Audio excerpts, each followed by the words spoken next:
At ito na nga, hindi ba na itong aming gilid, so open na siya. At sisimulan na nilang sementohan at lagyan ng mga hollow blocks itong gilid nito hanggang dito sa likod. Para na sa ganun masecure din namin yung aming safety mula dyan sa likod ng bakod na yan kasi yan dito. May mga umaakit ng mga magnanakaw kasi itong kapitbahay namin yan, chismis natin. Nanakawan sila ng laptop tsaka mga cellphone.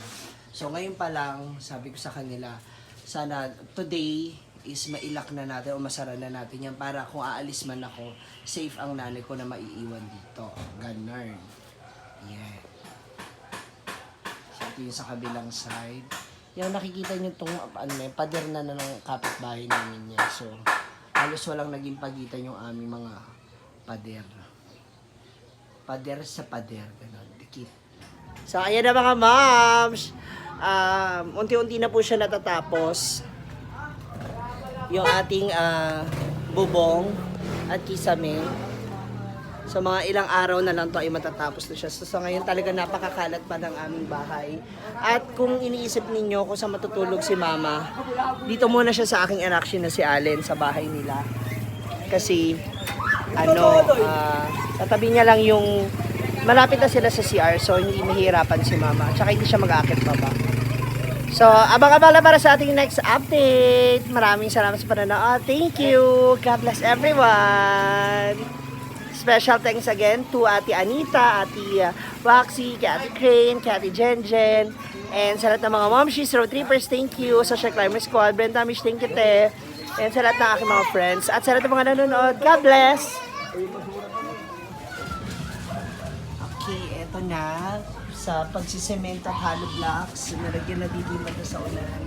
At dito sa gilid, yan, hanggang dito sa dulo, kabilang side. So bukas naman itong other side, kilahati ang lalagyan nila. So, kaunting ipon pa. Ayan, kaya kung may mga parakit kayo dyan, baka naman, pandagdag ko lang po pang paggawa. May tamang timpla ba dito? Paano malalaman kapag sakto lang or hindi kulang sa tubig? Ha? Pag ganyan. Medyo pagbuhos, medyo mabasa-basa. Explain mo. Medyo Parang lugaw, ganun. Mabasa-basa. Pero huwag ka magkakamot. Malangis. Malangis. Kailangan na medyo hindi ganun katuyo, hindi rin sobrang basa. Same. Pagbuhos. Ang sakit sa braso. Omsim!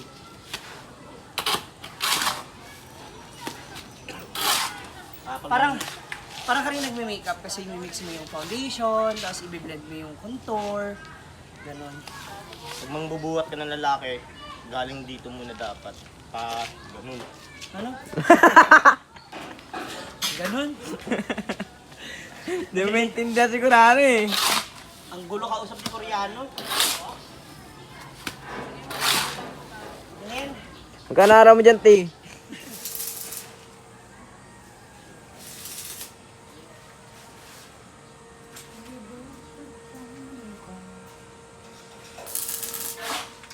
At ito na nga, isa sa mga pinaka sikat na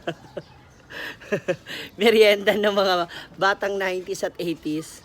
Ba't naman ganito kulunto na yung kulunto na yung stick? Hindi na kinaya. Ang kalyoka, nagawa sa kamote. Sarap. 10 piso. Samantan dati 5 piso lang to. Grabe, ang mahal na talaga ng mga bilihin.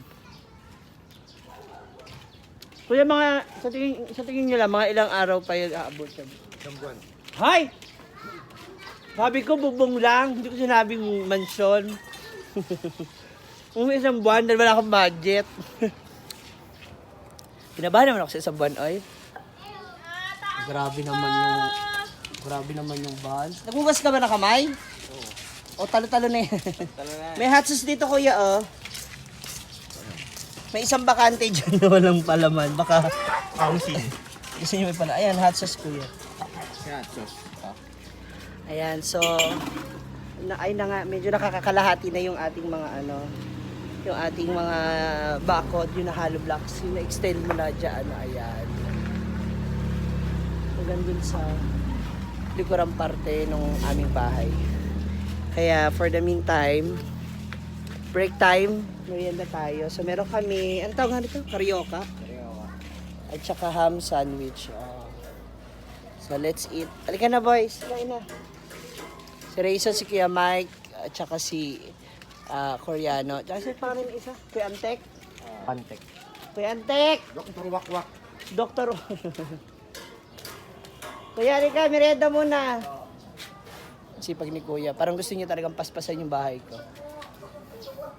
Dali. Kain muna tayo. Makikikain din ako kasi ako nagluto eh.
Walo yata. Oo, boy.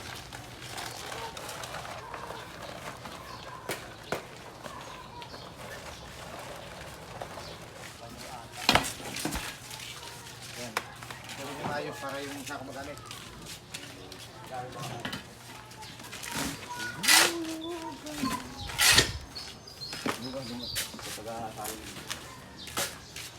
Ilan ba ito?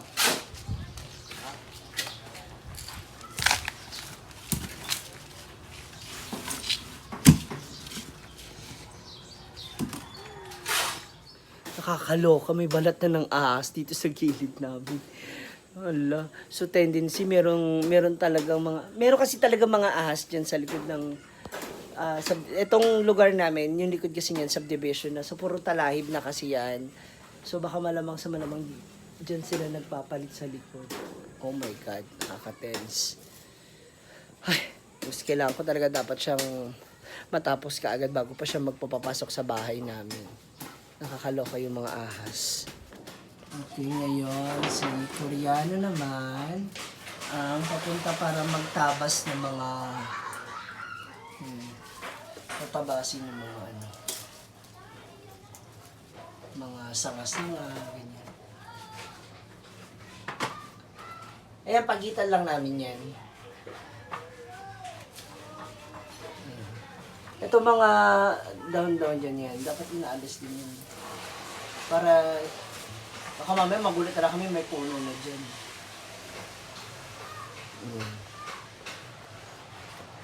Ano yun na dyan sa gilid?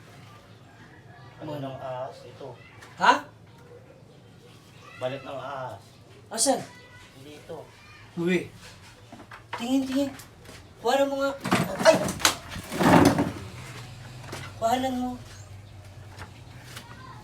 Andiyan pa? Umipit ka na naman. Asan? Ito dito, banda. I-zoom mo nga. Masusungkit mo? Naka ano eh. Ito po yung puti, ayan ito dito. Ito po, ayan eh. Ito. Yan. Sa may dulo po ng sungkit, ayan. Masusungkit mo? Hala, bumagsak na.